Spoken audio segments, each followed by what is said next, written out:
Hello everyone, let's see how to unlock a read-only file on Windows 10. So here you can see one Excel file. I just simply double click on it to open this Excel file.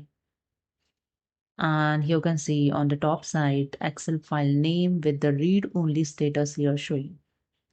To unlock this read-only file, just close this file first, then right click on the file, then click on the last option, properties. And here, click on the general tab. And here you can see in general tab the last option, attributes, the read only option. Uncheck this option. After that, click on the apply first, then click on the OK, and done. You can easily unlock this read only status. Just double click on the Excel file now. And here you see on the top side Excel file name, the read only status here remove. After that, check whether you can edit and save it. If the problem is still not fixed, then close this Excel file again and right click on the mouse, then click on the properties. Now click on here the security tab. In security tab, you can see here the username list and below the permission of the username.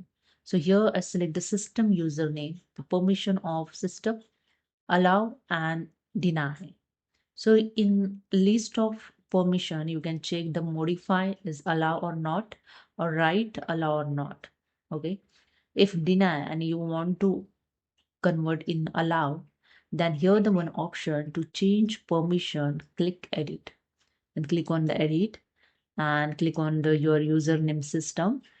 And here you can edit it. If you want to deny, just click on the deny.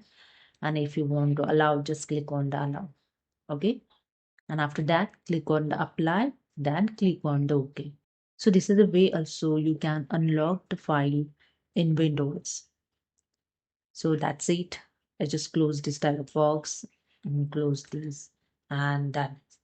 Okay. So hope you understood. If you like this video, subscribe. Thank you.